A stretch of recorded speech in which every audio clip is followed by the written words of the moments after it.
Hi, good afternoon, folks. My name's Connor Crowther. I'm an executive planner in the forward planning team, Meath County Council, and a member of the IPI MSP committee.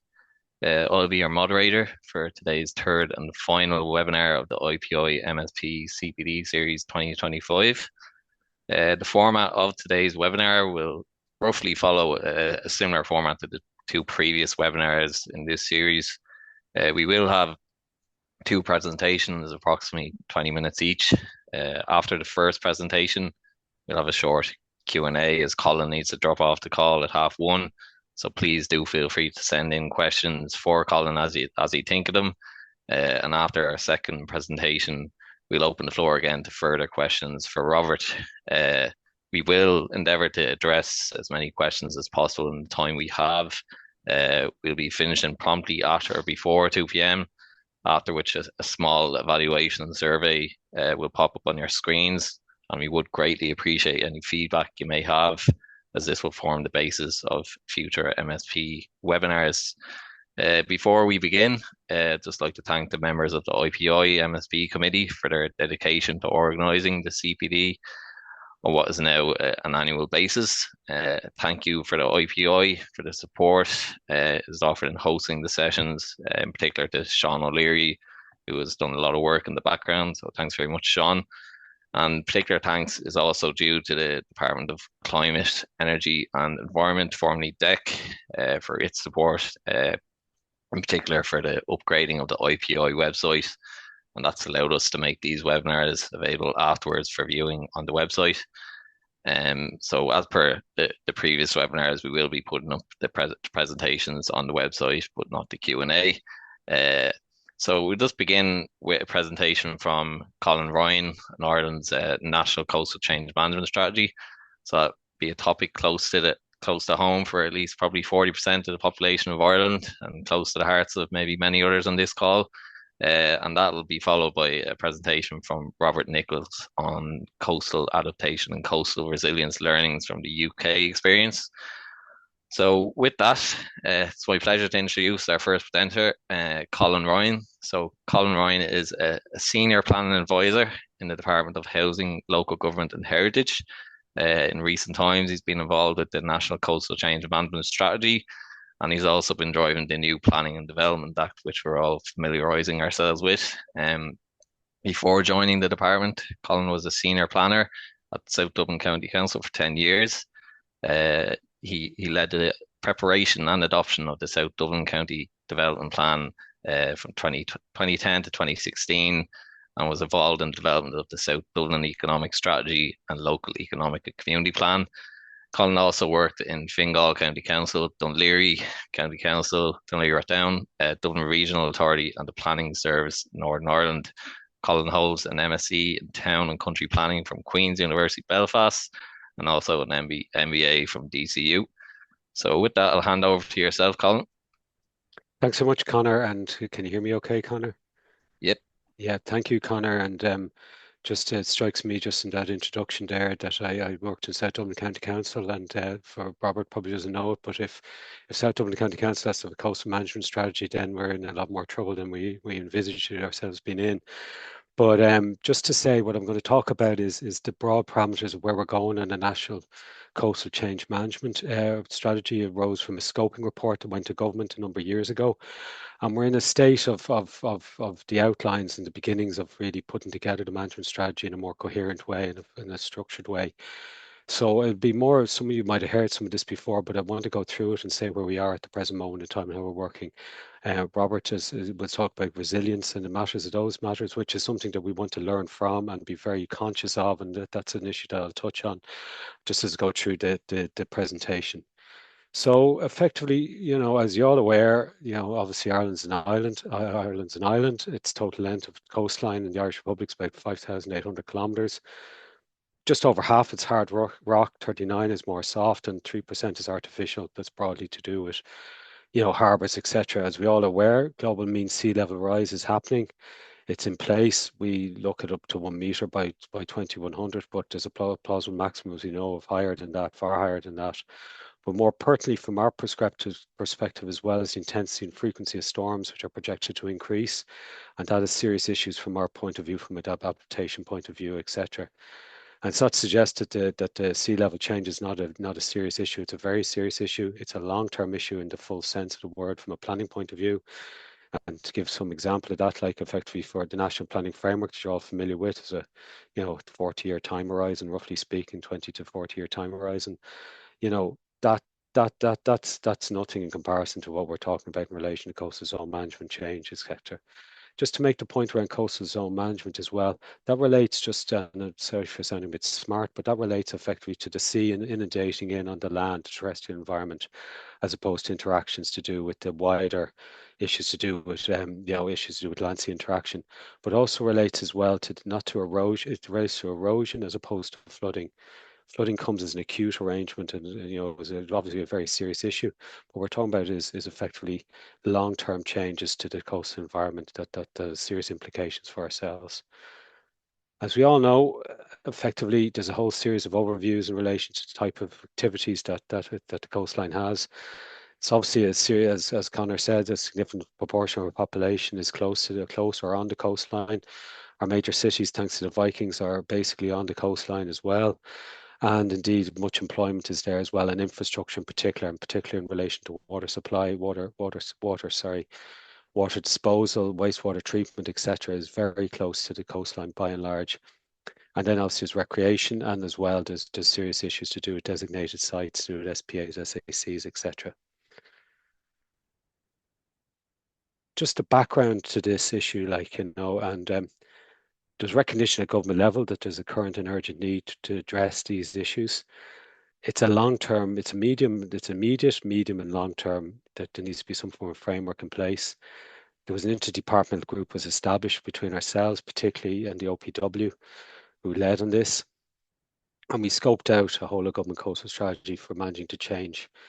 The scoping report was accepted by government, and an interdepartmental steering group has been established with the major players involved in that matter. Just to say in relation to the outline of the scoping report, and that forms a basis for the coastal management strategy effectively. There's obviously the introduction, etc. There's approaches to coastal change in other jurisdictions, particularly the UK and other European Atlantic coast countries such as France, etc. as well. There's currently Irish regulatory environment, which effectively is somewhat limited to in general terms, there's obviously the Planning and Development Act, which has been revised, as you all know.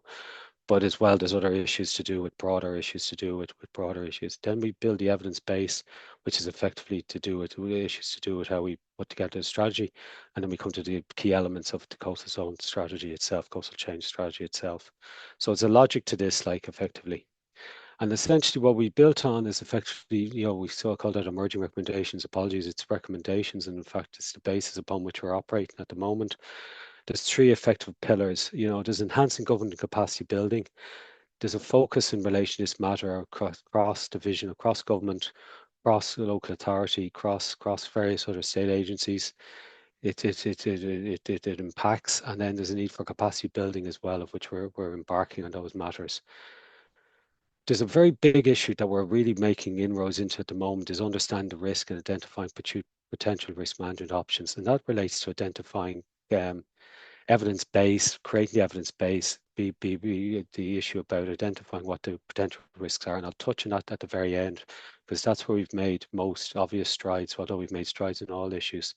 And then this development management responses to coastal change. That relates particularly to pillar 2 in relation to the management responses need to be related to the evidence base and the evidence collation, because effectively, as you're all aware, operating in the marine environment is a complex environment. It's a dynamic environment. It's an environment that relates to a whole series of issues, and as we know, making poor interventions in the marine environment can cause a series of fairly major unintended consequences. So there's an issue about pillar 2 is where we're really in that space at the present moment in time. Not to suggest the other two pillars aren't proceeding as well. Just to go through some of the strategic recommendations of Pillar 1, and I'll just touch on each one to say where we are. Effectively, we've established an interdepartmental group, that's meeting regularly. and has the relevant departments and agencies that have regard to existing policy remits. So for instance, ourselves are on it, the Department of Housing, the OPW, the DEC obviously, and then other defence, justice, and various other actors as well in that space as well. That's ongoing, and that's driving the development of issues.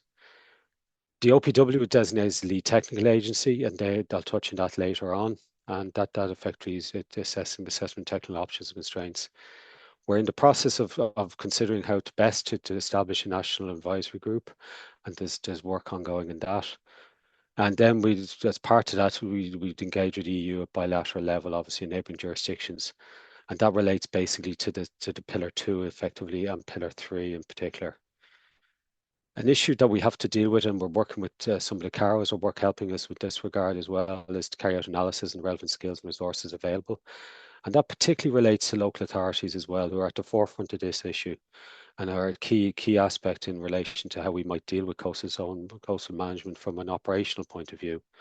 And then we need to develop programs necessary to develop the required skill sets and resources. And that's something that we're in the process of scoping out and working on. In terms of understanding risk, which is touch on there, like it's issues about establishing a series of evidence gathering regimes and ongoing evidence gathering and ongoing data collation. Because as I say, the issue for us is the issue about what needs to be done, where we intervene, where we don't intervene, how we intervene is an issue, how we adapt and mitigate these matters, and effectively is adaptations at the heart of this matter. So we'll touch on these issues later on because effectively there's been work carried out in relation to this matter, particularly in relation to national coastal defence, asset data defence, and then issues to do with monitoring the scale and the scope of this matter. So that's ongoing. And I'll come back to that now later. And then the last and not least is developing managed responses to coastal change. And this is a matter that we have to do most, work on effectively in relation to how we operate this thing. As I say, it's a long-term knotty problem. It's a wicked problem effectively, as they say in the jargon. And it relates to a series of issues that are going to have to be engaged with over a long period of time. So in relation to statutory plans, etc., we're looking at how best to deal with that through the Planning and Development Act. And the issue is to try and not make matters worse effectively as best we can and to deal with the information as best we can. Now, Geological Survey of Ireland's doing work as part of the Infomars project that deals with effectively, the issues to do with coastal ones that are effectively eroding, where there might be accretion because there's accretion in certain parts of the coastline and where they're stable. And that's something we're looking at as a basis for operating a more, at least at some level, to put a baseline in relation to that matter. We're looking at how we might look at pilot programs to identify the most effective risk management responses. And that's work that's ongoing at the present moment in time. We understand there's issues to do with intervention. There's different types of intervention. There's different scales of intervention, and these matters need to be considered in a reasonable way and an effective way. We're looking at nature-based solutions, and I'll touch on that in a moment as well. There's work being carried out as well by our colleagues in DEC in that regard. And in relation then to legislative issues and things like that, we're looking at how that best can be moved ahead. Although that's an issue that is more in the future than now, because we're in a situation that we have to try and identify where we're moving effectively in relation to deploying this strategy. Just where are we? The scoping report, as I say, was done, and the recommendations were approved by government. The Inter-D group has been established. We have a series of work programs underway, and what I want to touch on here, they have to be systematic in relation to data gathering in particular. An issue for us effectively is what is the data at hand, what data we're utilizing as the basis for determining interventions or not, as the case may be, and then interventions in the policy framework. So we've identified the key data sets, we're identifying key baseline information, and we're seeking to develop policy in this regard. So what projects are underway at the present moment in time? Just to touch on a number of them. Effectively, we have National Coastal Aerial Imagery and LiDAR survey, And that's relating effectively to identifying the actual sea level, effectively, where the high water mark is in various particular locations. The data collection has been completed effectively, and all data is expected to be available in 2026 in relation to that matter. So that's an issue. That's one issue that we're about our business on. In relation to National Coastal Change Monitoring Programme, the development that's ongoing at the present moment in time, and that's building on the work that we're doing to do with the LiDAR and the other aerial imagery surveys. And we'll continue to coordinate that as well with the pilot coastal monitoring survey programs, which are more detailed and relate to a number of specific locations around the country. And that's ongoing as well at the present moment in time. In relation to coastal defence asset defence base, because effectively there's an issue that there's been much in the way of traditionally by local authorities and other state agencies have invested in coastal defence measures, and it's effectively to find out what exactly is there in an overhaul sense and what their status is. So that's been developed as well, and it's been currently being populated, and we hope to have completion of that, I suppose, towards in 2026. In relation to National Coastal Erosion Hazard Mapping study, the pilot study is substantially complete, and the National Coastal Hazard Mapping Programme is due to commence in 2026. So we had an issue where we tried to deal with the pilot study to identify how we go about hazard mapping. As I say, that's substantially complete, and then the National Coastal, the actual programme will roll out in 26. I say in relation to policy and in particular nature-based solutions, we are working as well with our colleagues in DEC in relation to that matter and in relation to a working group has been established. We're also working as well with the CAROs in relation to that matter as well and the OPW to deal with effectively how we best deal with local authorities and to understand the role that local authorities can take in this regard. And just to finish up, and sorry for being a bit brief, but effectively reflections on coastal management effectively is it's effectively an issue of adaptation. Effectively, it is. There's mitigation measures, but a coastal change will happen. It is happening and has happened traditionally and continues to do so, but it's more acute at the present moment in time. In relation to adaptation as well, there's this issue of storms as well, and it's the power of storms and increase in storm intensity and frequency. And there are matters that we have to take into account in relation to adaptation as well, and particularly in relation to infrastructure development and infrastructure support. So there's issues around that. In relation to interventions, they need to be very carefully managed. And it's basically based upon the importance of data and the gathering of data in a regular and reasonable way that effectively informs the strategy and the implementation of a strategy. Many people might, as in intervening in a dynamic environment such as the marine environment is one that needs to be carefully managed and carefully considered. And effectively, we don't want to make the situation worse, rather than better. Adaptation measures in any event, no matter what they are, is going to have to be long term. And this is an issue that we're going to have to deal with effectively. The adaptation measures may take a number of issues, a number of layers to that.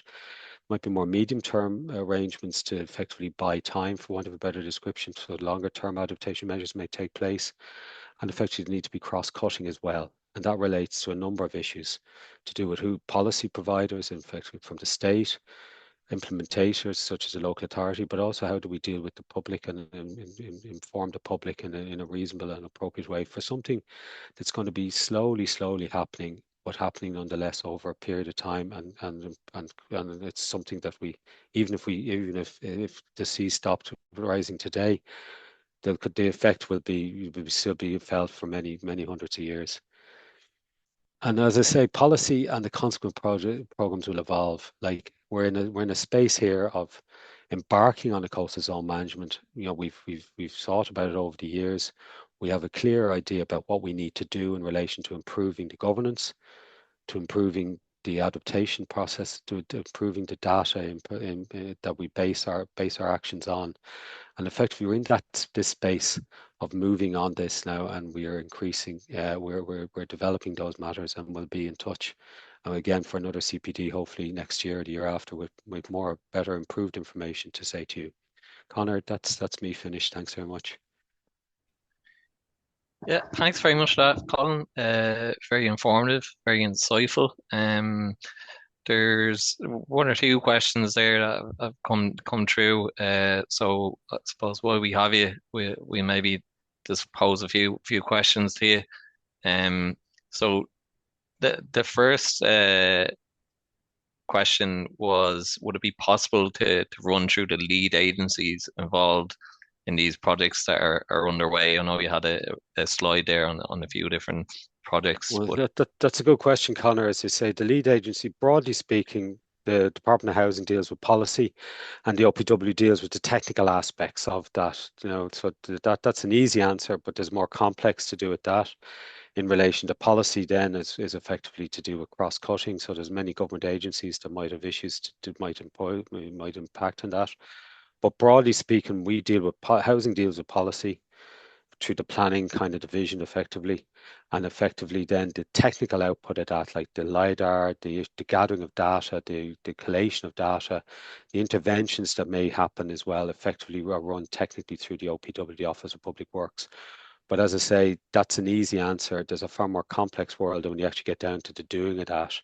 Hence the need for an interdepartmental group that effectively has a cross-government approach that informs the various agencies that rolls out on. But that's a simple, easy way of putting it, yeah, I think you mentioned earlier the OPW would be lead agency, so imagine they will have like their wide But range and they'll cover a lot. they do, but effectively they're technical and in fairness to do with the issue of gathering data and the technocratic approach that has to be done with that and the repository of data in that regard as well, because the issue at hand as ever, as anybody knows in this world, there's plenty of data sources, but it's bringing them together into a comprehensive fashion that we can effectively now utilize as best we can to intervene or not intervene, as the case may be, in a more coherent way. But the folks in OPW are on that case. Okay. Another question we have is any consideration on consistency with respect to defining the coastal zone, so setback buffers, etc., for new planning consents and development plans? That's a great question. The short answer is it depends on a case, but in the traditional as a planner, a case by case basis is important. And to be more serious about it, like it depends on the coastline. It depends on the situation where you are. A hard rock coastline is different from a soft coastline. It could be accreting in certain parts of the area as well, like to do with effectively coastal moraines, etc. So the issue of having a setback of X meters or Y meters is not something we'll give consideration to how best to deal with that, but that mightn't be that depends on the circumstances that it is. Also depends on the project as well. There are certain interventions that we do need to make in the coastal zone area, and it's the issue I presume this individual is talking about is housing and things like that. That's very much dependent on the situation where we are in terms of the development that's there at the present moment in time and the effect of the topography of the coastline, the makeup of the coastline. Yeah, that's totally fair answer. The coast is varied, and yeah, the level of erosion or accretion can vary significantly along the coast. Just a good follow-up question to that actually that has been posed here as well is, do you think coastal planning authorities could face a future where they recommend retreat, where they're struggling to contain coastal erosion in populated areas? Well, I think this is an issue that's going to have to be faced up to in a long-term arrangement. I mean, it has happened in the UK as Robert would more than likely touch on as well. Where issues have done to do effectively managed retreat this is or effectively, and that is an issue that will brings forward a whole series of very complex issues. One is effectively the obvious thing of moving people internally. How does that work? Two is the time period for that. Effectively in relation to this matter. Like, you want this to happen in a coherent, a coordinated, a reasonable fashion.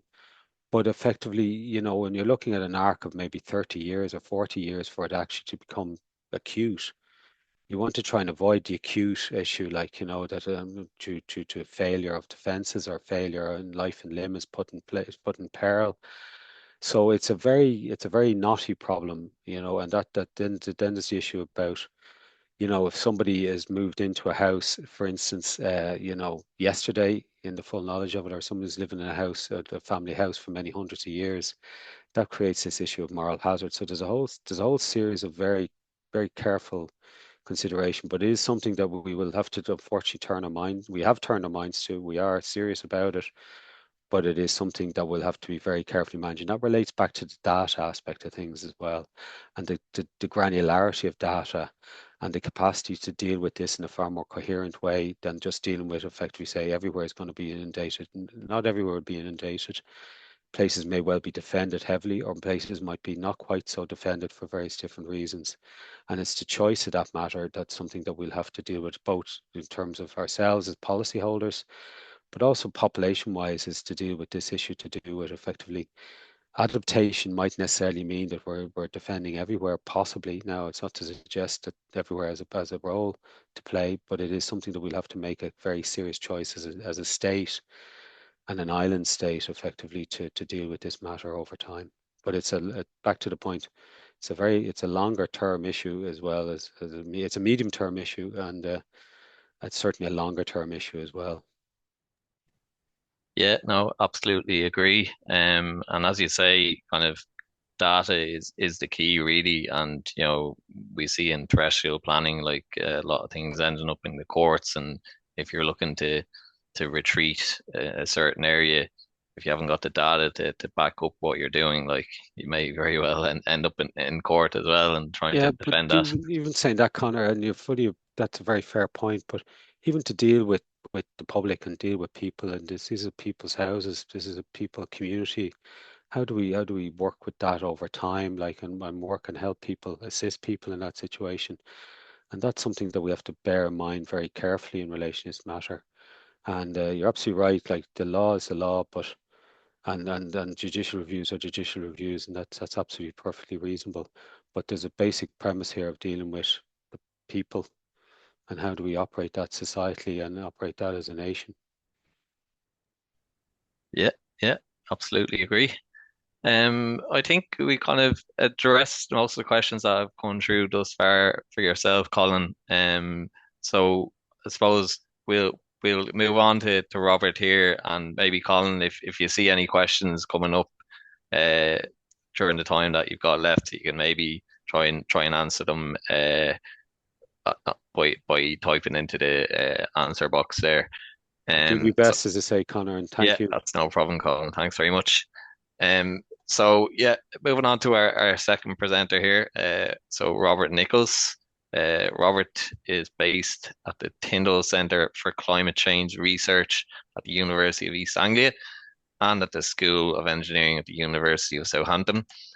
He analyzes long-term coastal behaviour, identifying problems, and finding solutions. And much of his work has focused on sea level rise and climate change.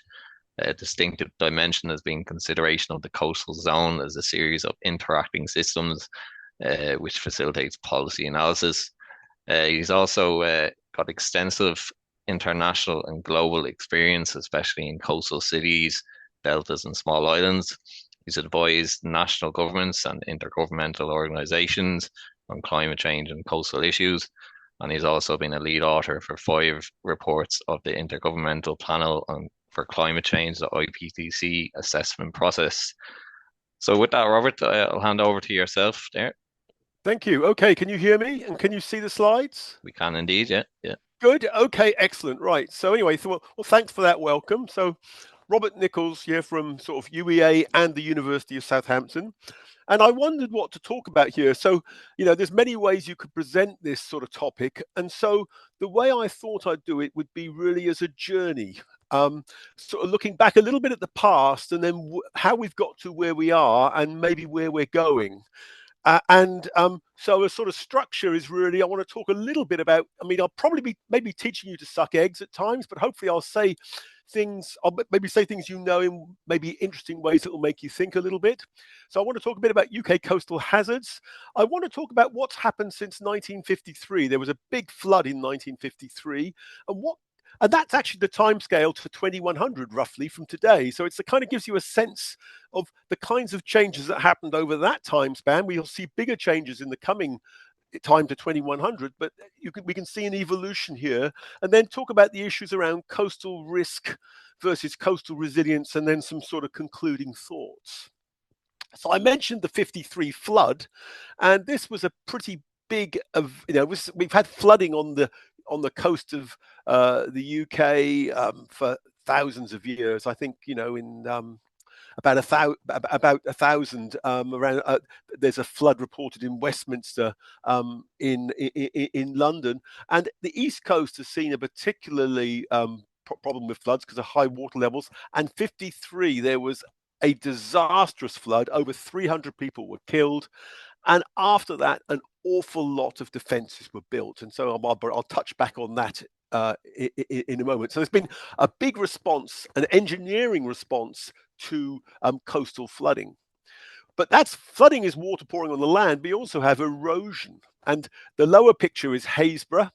The upper picture is Barton-on-Sea. And we also have areas that have been chronically eroding for long periods of time.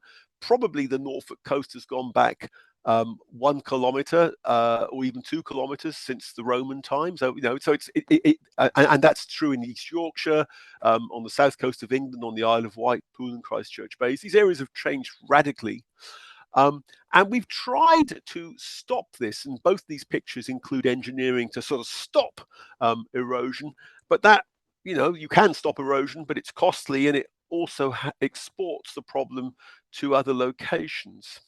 And also, I think it's also important to recognize, maybe not a hazard, but it's an issue, land claim. We have advanced out into the sea in lots and lots of places. We've encroached. This is Southampton. So the grey areas are the areas that are former seabed, and they're now basically the docks in Southampton. But the docks are pretty large if you've ever been there.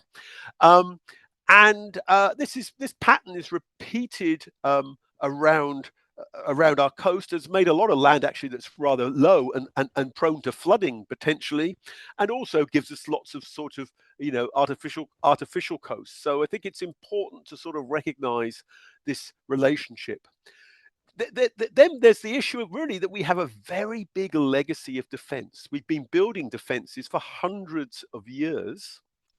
And on the left, you've got the Thames Barrier, so maybe almost an icon of coastal engineering in the UK, built in response to the 1953 event. London wasn't too badly affected in 53, but I think they recognised that something had to be done because it could have been unluckier. Opened in 82, and it's part of a system of defences. So this is actually the flood you're seeing here. This is the 100th closure, and we're downstream. So this area is meant to flood. I mean, so it's working well. But if you go upstream of the Thames Barrier, you see defences. You can actually see defences that are maybe medieval, and they've been raised, and you can see a series of raising. So this is the culmination of defence raising. And in fact, now they're thinking, well, how do we manage London's flooding with sea level rising? So the next steps of that process are being evaluated now with the Thames Estuary 2100 project. On the right is Cromer. So this is a town in Norfolk. It's been there for hundreds of years.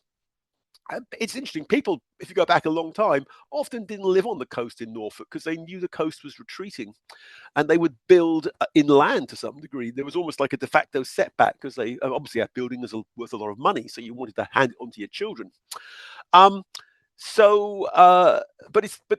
Cromer's been protected for the last 100 to 200 years. And you can see the defences, you can see all the sort of build down on the beach, but it's sort of starting to protrude. There's also the pier there now as well, which is quite an important amenity. A lot of bands and a lot of events happen on the pier, so it's an important regional resource for recreation. But you know, there's the question about, well, we've got defences here. The plan is to hold the line at Cromer and defend it, but can you maintain a beach? What about the pier? It protrudes out into the sea with time as well, because on each side there's erosion continues. And there are many defences where now we question whether it's worthwhile renewing them. So in Cromer, we want to renew them, but elsewhere we have defences that, well, maybe they should be abandoned. And then we have, you know, flooding. This is, I actually physically live on the Isle of Wight. So that yellow dot is essentially where I'm talking to you from now, on the northern coast of the Isle of Wight. And this is Cowes, which is a well-known boating town. And this is April 2024, and about 20 centimetres of water in the street in the middle of the night. And thanks to electric light, we're able to take a nice couple of pictures in both directions of it. And then here just to put into context, is sea level at Southampton, which is, you know, just about 15 kilometers north of Cowes, so it's a very relevant record. And the blue line is showing you the rise in mean sea level, and it's risen about 20 centimeters over 100 years. That's the kind of rate. And then the red shows you the maximum sea level. So this is what, so the mean sea level doesn't flood anybody, but it contributes to the maximum. And the red line is rising at about the same rate as the mean sea level. So we're not actually seeing bigger storms. We're seeing variability continuing. It's stormier years and less stormy years. But we do see a rise in the extreme, bringing out the point that actually, if the storm, this is a consequence of a storm.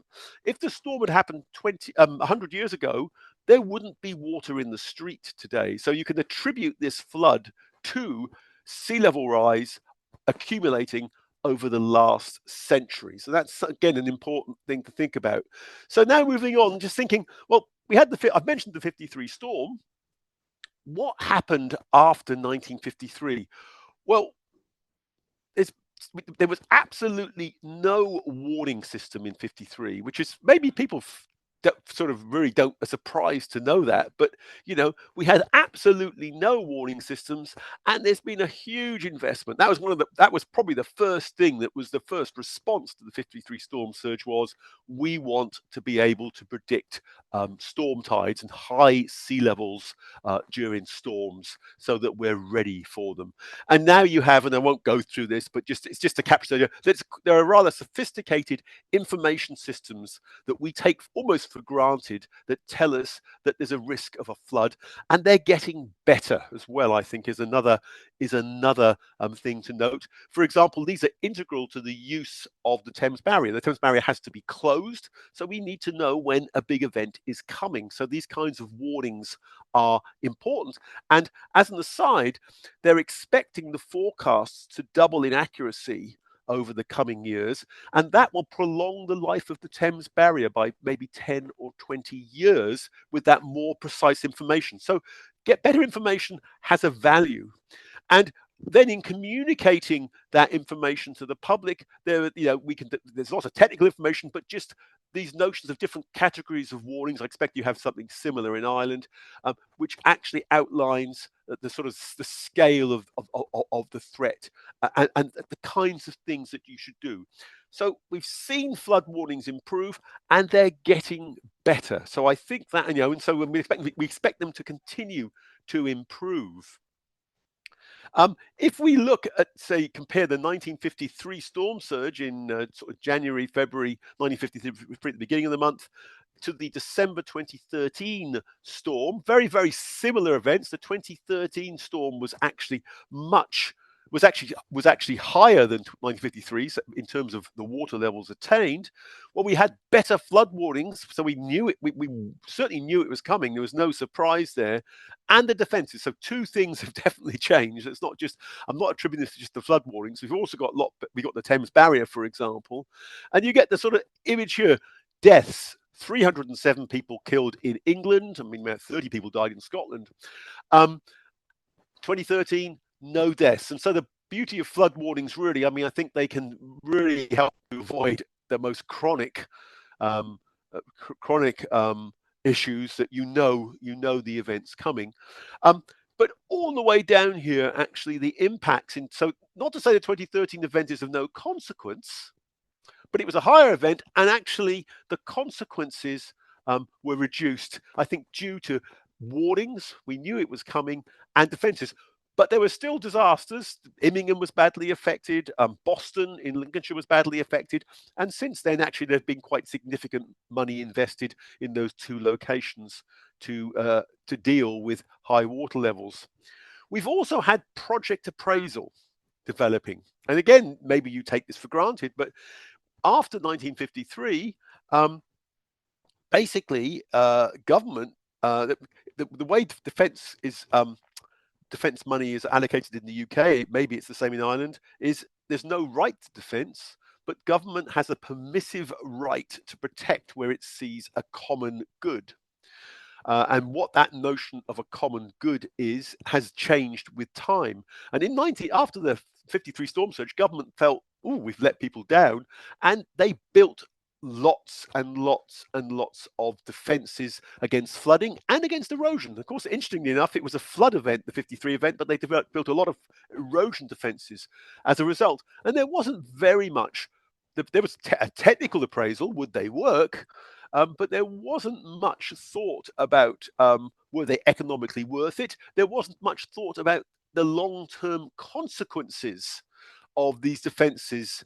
And so then MAF and DEFRA started thinking, well, asking these kinds of questions, particularly about the economic benefits, and this led to the multicoloured manuals shown. And by these rules to use today, many historically funded projects would not be funded. They would be considered not to be economically beneficial. So that's an interesting change that this has produced.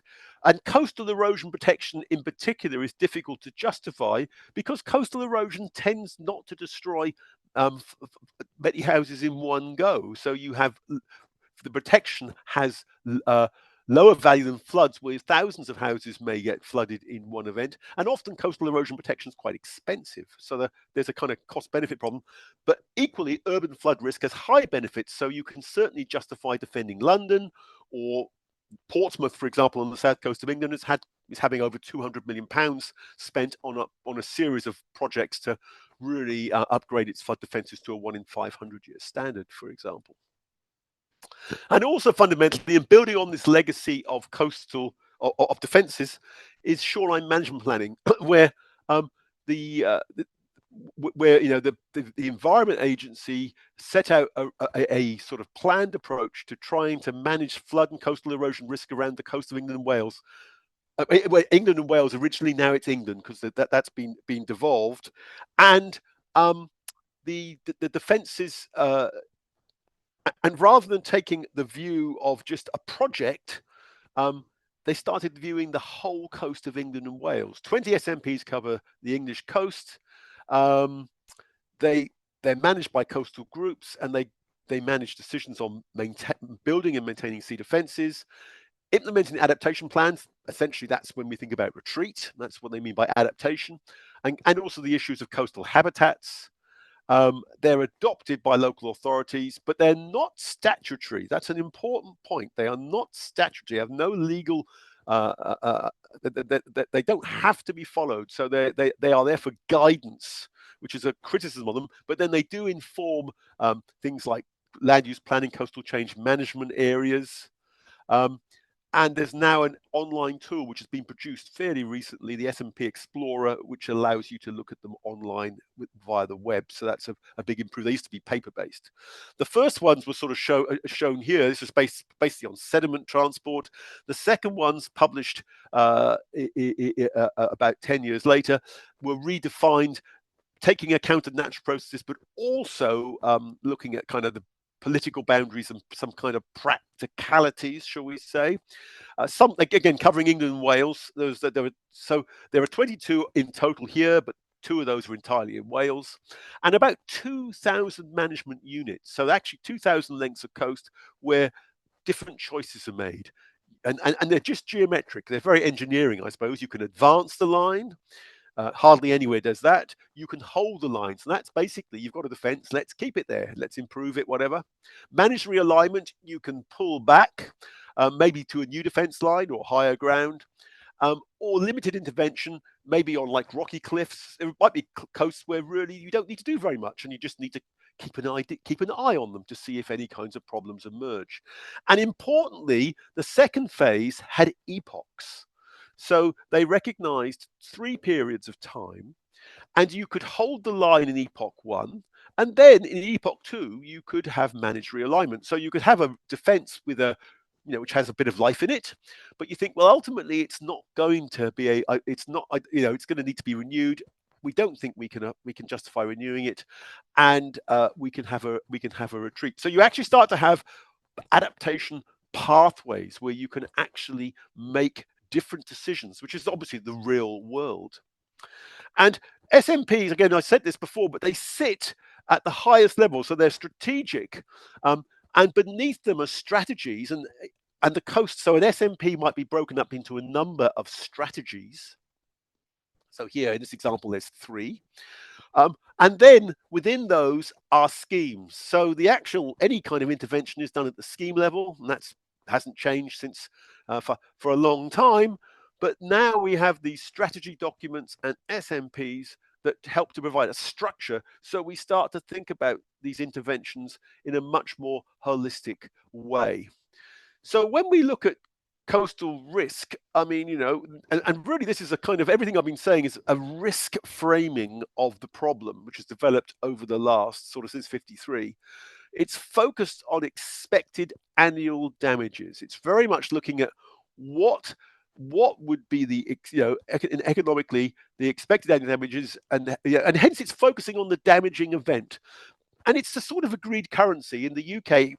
Everybody, I think, understand. Well, people working in this field understand this quantity. Some people don't like it at all, but I mean, it's an agreed sort of currency for discussion. And I think, well, certainly if you're thinking about buildings and people, it makes sense that it focuses on where there are more people. And there's this issue of minimizing risk economically. So what we're trying to avoid, the cost of avoiding some risks is too high. So that's a big change from before in 53, that we actually decide that some places, you know, there are risks, but we don't protect against all risks. There is a sort of a threshold based on cost benefit where we decide it's not worth protecting. And this has become, you know, the way these rules are applied has changed. And I'm not going to go into the details. That it's an evolving process, and all these things are evolving processes. And it's interesting that the Climate Change Committee in 2018 and Paul Sayers in 2022, they point out areas where actually the SMPs have said we're going to hold the line. But if you look at the current rules for project for scheme appraisal, you can't justify a scheme. So they've noticed there's a logical inconsistency that where possibly people might think they're going to be protected, and maybe they're not. Now the rules, rules are rules, and rules can be changed. So it doesn't mean they won't be protected, but the current rules would not allow it to happen, and that's an important point to note. So there's another way of framing this. So that's where we are. Then resilience. I mean, or the ability to bounce back. I think, you know, sort of like a tennis ball, whatever. It's when we look at this kind of coastal risk framing, it's a much more system concept that includes preparation, it includes the damaging event, and it includes recovery. And there's a move now in certainly in the Environment Agency in England, and I've been involved in one or two of the projects here, to look at resilience framing of flooding and erosion management, and that's both coast and inland. So it's bigger than, it's not just coastal resilience. But that's all I'm going to talk about here today.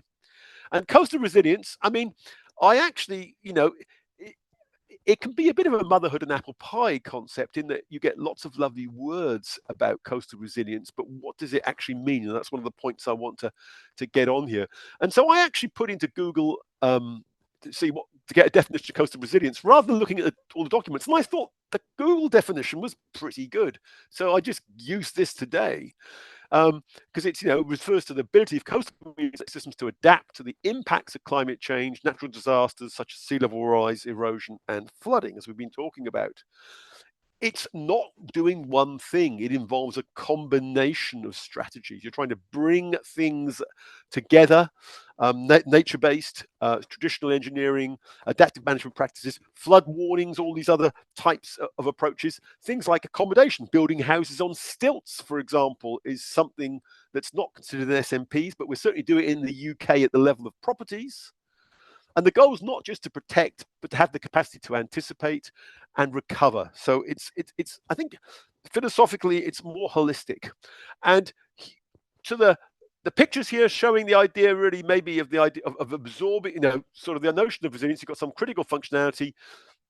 You absorb and you want to recover after a shock, and maybe even recover to something that was better than you had before. as well. So you can just return to where you were, or you might aspire to be somewhere better. And I think building back better is kind of a good sort of philosophy. I mean, every disaster is an opportunity to reflect and do things. But then, how do you what do these goals actually mean? And just here, we did some work with the research councils and looking at, well, what would resilience mean? And we were looking at different quantities, and you can see the word maximize, minimize. So there's a value judgment here about maximizing preparedness, minimizing loss, minimize damage costs, minimize risk, and I suppose and recovery time. So I think there's a word time missing there, which is quite important to the understanding of this, actually, as I realize reading it here today. So there's a value judgment, and so with expected annual damages and that formulation of risk, it's sort of accepted. But how do we agree? And this is an interesting point, I think, a very fundamental point, what society wants in terms of resilience, as it has multiple dimensions. All of you on the call, when you think of resilience, will probably think of subtly different things. If you sat down and talked to a colleague, you'd find you'd have different views. And you've got to develop a societal or shared view that can be articulated. And so this sort of resilience framing under shown here is, how do we actually arrive at this? Well, you have to conceptualize what critical functionalities, what kinds of changes might happen, both hazards, but also society, numbers of people, all these types of things, what policies. And then we need to bring stakeholder perceptions and priorities. It's the values of you and the values of the Irish population or the values of the English population that really need to be taken on board. So there's political support. Otherwise, you're just going to come up with idealized ideas that can't be implemented in practice. You've got to have the political support behind these. Moving on into resilience measures and resilience models, and looking at the current state and how things might change. And data is really important here. And I haven't mentioned this, but we have a lot. We as in Ireland, we have a lot more data in England, and and the generation of data and the cost of generating it, both observations but also prognosis, what might happen in the future, scenarios, that information's been generated. So this sort of shows a process we followed. This isn't with the EA process, but this is just a process just demonstrating how you might produce resilience. And here we've got a number of metrics. So metrics to do with people, property, nature. They're all in different units. So what we did, well, how are we going to compare them? We've got to score them on some kind of scale here: 1, 2, 3, 0 to 100, whatever the units are. We've got to sort of scale them, and then we've got to take on board the weighting that people apply. Which do they think are more important? So you need to be able to score the unit metric. You've got to also then actually take its relative importance, and then you can go on, and then and agree your performance measures, and that's practically what you maybe, or the data you have. It's not necessarily the data you would like; it's the data you have if you're doing it today. And then we can do things like the state of resilience mapping, or we can think about with scenarios how resilience measures might change with time. So we don't say this is the answer. This is more the process that you need to follow if you're going to understand resilience and debate it. And here, again, I'm not saying this is right. This is a coastal resilience map, based on an index that we produced for England. And it's showing, actually, it looks like according to this analysis, the south coast is more resilient than the east coast. But we're not saying this is right. It's just, as I say, it's illustrating the kinds of process that you could follow. And that's probably the more important message, rather than debating the actual values on the thought. So anyway, hopefully I haven't really concluding thoughts. So I think the UK has a very long history and legacy of coastal defence. And so you've got to acknowledge that, I think. Some people talk like we can just walk away from the coast today. And I think that is a very sort of silly view, because there's thousands of kilometres of defence. We need to change how we think about them, and maybe we abandon some of them in a progressive way, but that's a very different pathway forward. Coastal adaptation has evolved significantly over recent years and decades. I mean, that the story since 53. There's a lot of change happening, and that change is continuing. So it's not, this move to resilience framing. I'd say people often talk about the need for transformative adaptation if you read the IPCC reports. I really think that in England on this problem, we have done quite transformative adaptation, and we continue to do it as a process. And what you discussed in Colin's talk on Ireland seemed to be maybe something very similar going on in Ireland, which I think is good. The risk framing has been the expected annual damage approach. There've been development of systematic project appraisal methods, and they keep on being developed and refined. We have also improved coastal protection, the Thames Barrier, and we have our technology has got better. It doesn't mean it's a solution for all, but when we do it, we understand better how to make it work, and we have shoreline management methods where we think about the notion of really, in some fundamental ways, maybe do we protect, or do we continue to protect, or do we retreat? And I think there's also interest in more systemic sort of resilience approaches. But really, I think it's going to be it's going to take a while to really learn what resilience means. It's a process which I think we're going through, and the Environment Agency have funded £200 million worth of flood resilience projects around England. They've also got CTAP, the Coastal Transitions Accelerator Programme, to deal with erosion, and that's working in East Yorkshire, Norfolk, and elsewhere. So there's quite a lot of work going on in this space. There's a few references that are sort of cited in the report if you want to dig deeper. And with that, I will stop sharing and take questions. That's brilliant, Robert. Very interesting presentation there. Reminds me of my time working in East Suffolk Council over in England, and a lot of the issues you addressed are going on there in Norfolk too. One of the questions that came through was if you can maybe speak to an example in the UK where there was managed retreat, and how that was managed and where people compensated. I don't know if you can think of an example. Oh, sure. Yes.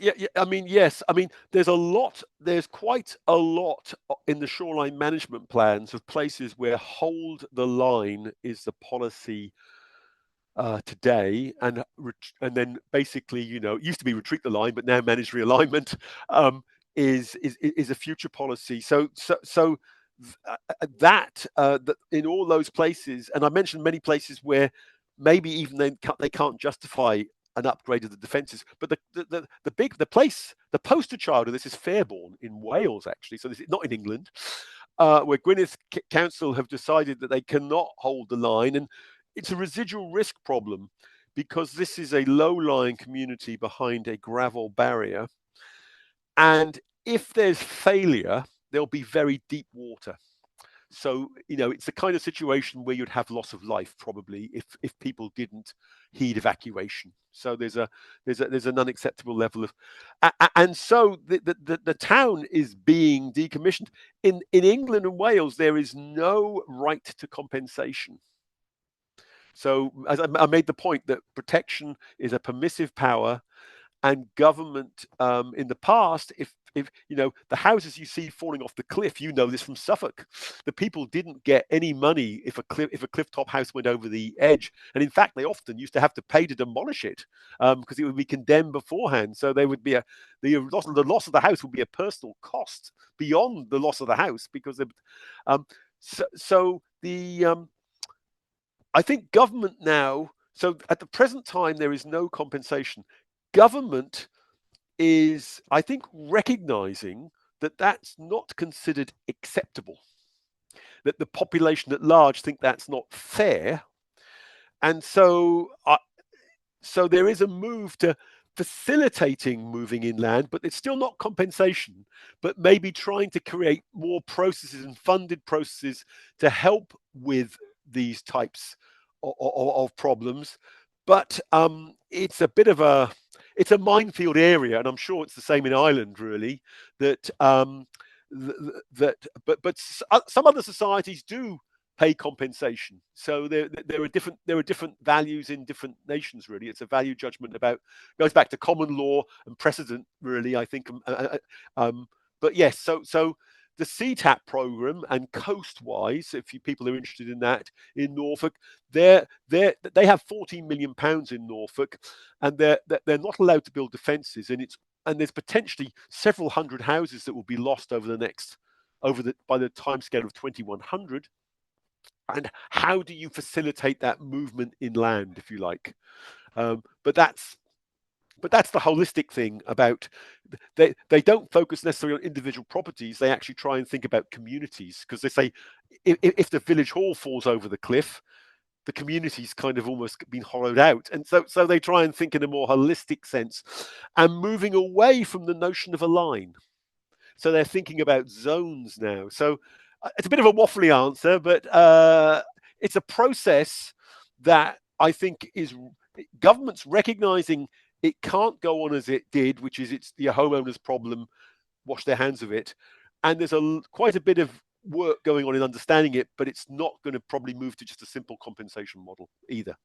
Yeah, I know it reminds me from my time in East Suffolk. I think it is a tricky subject, and you have a similar kind of issue, not really coastal related to Micah in Ireland as well. But I know when I was working in East Suffolk Council, we had a policy called enabling development, where it permitted, say, someone who was going to lose their house to coastal erosion to maybe build in a part of the countryside that you wouldn't normally maybe allow people to build in, and that was considered your kind of compensatory measure, but obviously, at a kind of financial cost to the person involved as well. So yeah, there's a lot of different concepts out there, I suppose.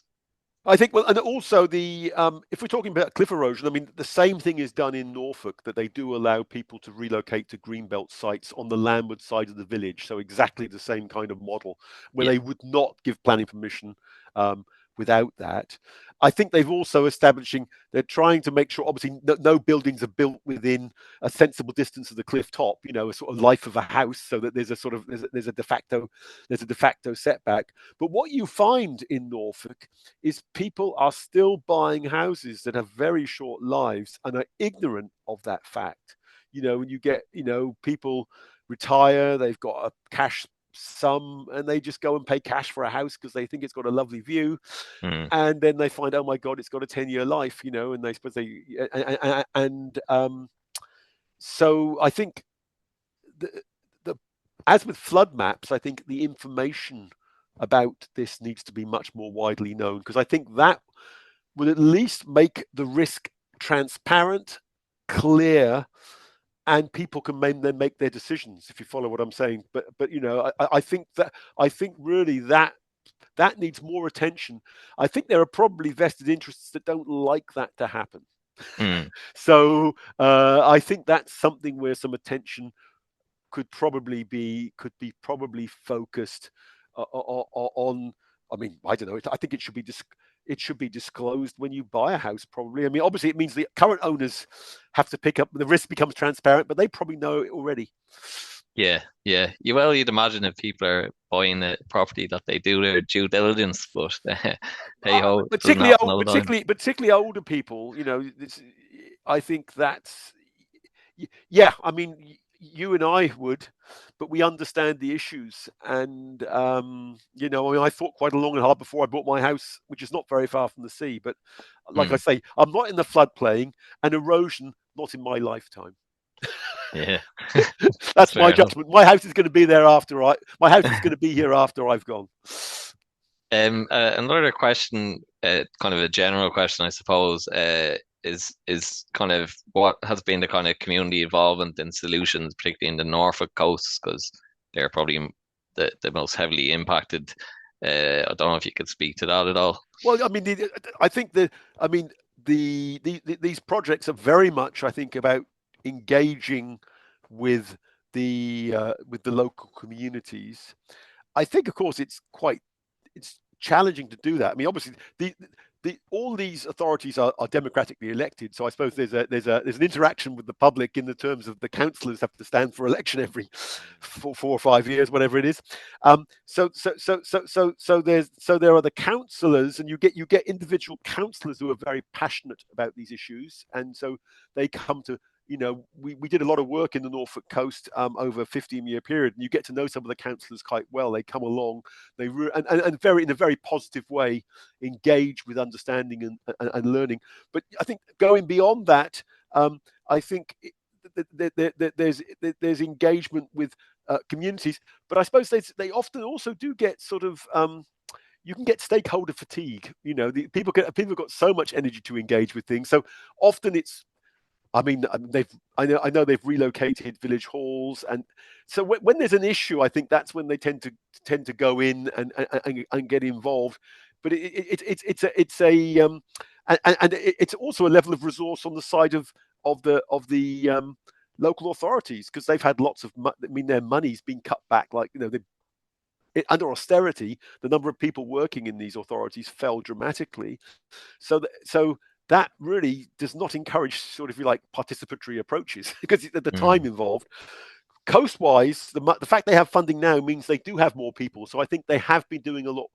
They have been doing it before. So I'm not saying they're not doing it, but I'm just talking about some of the realism, I suppose, of doing it. What you could do, a person to speak to you in a future meeting might be Sophie Day, who works at UEA. She's seconded to Norfolk District Council, and she's one of the leaders of Coastwise, and she could really, you could really lift up the lid and look at an area and a project which is very much about land use planning. I think it would be very relevant to the audience here, and very interesting. And it'll be towards the end of the project in about a year's time, so it would be they'll have results. Perfect. I can send you that by email if you like. Definitely, yeah. No, that could be a speaker for next year's series for sure. You did mention it's kind of the importance of making people aware of this coastal change and the like, and I would go even one step further to say it's also important to encourage people to work with coastal change, because quite often as humans we're resistant to change, and that could be manifested on the coastline in terms of hard defenses. Like Japan, for example, is almost 100% hard defenses. And what do you think is the best way of kind of encouraging people to do that? What's the most effective way to do that? It's a difficult one. We've done a big project called COCLICO, Coastal Climate Services. It's an EU-funded thing, so we're making coastal flood maps of the whole of Europe, and we've been thinking through all the different adaptation strategies for Europe for flooding, and including looking at retreat. And what we realize, I think nobody gets excited about a relocation project. You follow, if you build a wall, or even if you put a house on stilts, people can get excited about that, but people will accept that there's no alternative. Do you follow? I think to go in, sometimes I do say, "Oh, this is an opportunity," and I don't think the people who are having to move see it. They really don't want to move, but they will accept the argument that it's the safe and wise thing to do. And so I think that's probably how I see it. So I sometimes think some people get a bit too excited about the opportunity of coastal change because they're clearly not the people that are moving, if you see what I'm saying. Because I think the people that are moving do not seem to share that perspective. Yeah, and that's totally understandable as well. You did speak around the shoreline management plans, which I recall fondly from my time working in England. Can you kind of speak to the audience as to maybe why? I think you mentioned they're not legislative documents, and why is that the case?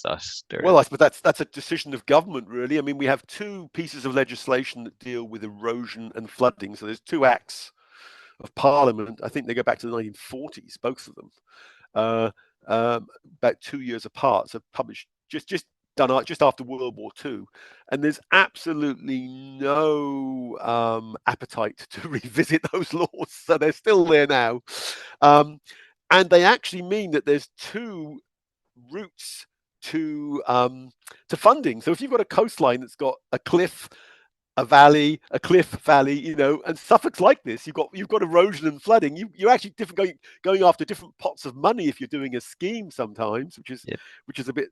But but what they've done is they've done a workaround where the environment agencies become the coastal operating authority. So they now administer both acts, and so they've kind of bureaucratically merged them, but they haven't changed the underlying law. So I mean, you know, so they've brought them together, but again, there's been no. I think you know, I think there's no real appetite to have legislation on these issues, so they are advisory, and then it's the Environment Agency. But the Environment Agency have a lot of they have a big stick, which is the funding they can provide. Again, as you know from your experience. Yeah. And so therefore they can steer things in quite significant ways. I think probably with the interface is weak. The interface is potentially weak with planning because there's no real reason that planners need to engage with it other than they think it's a wise thing to do. So it's a and I think my experience is that planners engage with these documents differently in different locations. There isn't a UK or an English standard of how to do this, and maybe that's somewhere where more attention could be focused. Yeah, no, I would agree with that. One last thing as well. I noticed with one of your slides it showed the SMPs across the country, and I noticed it stops at Scotland.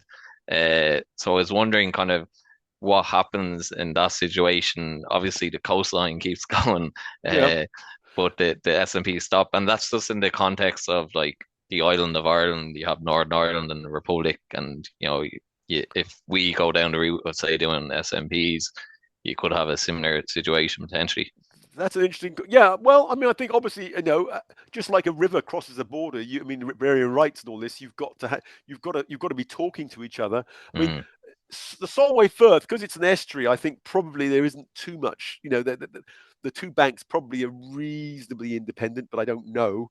I on the Northumberland side, you know, and Lothian side, I don't know. But it's interesting that the Tweed, which is the river that separates England and Scotland, actually has a task force that it's been managed by both sides for hundreds of years. So that seems to work. So Right. yeah, no, I mean that authority is often brought up as, you know, because obviously, you know, because Scotland is devolved, it's got its own legal system, so it's brought up by many people as an example to instruct other people about how two different jurisdictions can work well together. You know, so taking that forward, but you're absolutely right. I mean, Scotland has produced shoreline management plans in a few places, but they have a huge amount of coast and they have less at risk. So they've done the dynamic coast. They've done various other, I'd say, slightly probably lower cost. I mean, obviously they probably can't afford to spend so much money per kilometre of shoreline as in England, and that makes perfect sense to me. So they've gone for their own approaches, but they have used the SMPs. I think around Edinburgh, I think there are SMPs. I mean, I'm not overly familiar with them, but I believe they. So in certain places they felt they were useful. But the border problem, hopefully they talk. I mean, but I'm a long way from Northumberland, so I don't. And Lothian, so I don't know. Yeah. Also, that coast is quite rocky, so it probably isn't a coast with huge problems. So, Okay. so they might not have much of a price. Maybe the River Tweed could be a good starting point as an example. But yeah, I'm wary of time, so I think we'll wrap it up there. I could spend all day talking to you, Robert. It's a very interesting presentation, I must say. So thanks very much for that. So that's a wrap for 2025, folks. I'd like to thank you all for tuning in over the last few weeks. We hope you found this MSP webinar series insightful. I know I've learned a few things over the last few weeks. And again, thanks to yourself, Robert, and to Colin, who had to leave us early, for taking time out your very busy schedules to be with us. Really appreciate it. And I just want to reiterate, we very much value your feedback. It's central to shaping the themes of our MSP webinars. So we'd very much appreciate it if you could let us know your thoughts in the short survey that will pop up once we're finished here. And just before we go, I'd like to remind you of the next IPI event that will be taking place, which is the Trails and Tourism World Town Planning Day webinar. And that will be taking place on the 4th of November, also hosted online. So with that, I'd just like to wish you all a happy Friday, and I hope you all enjoy the long weekend. It's long ago.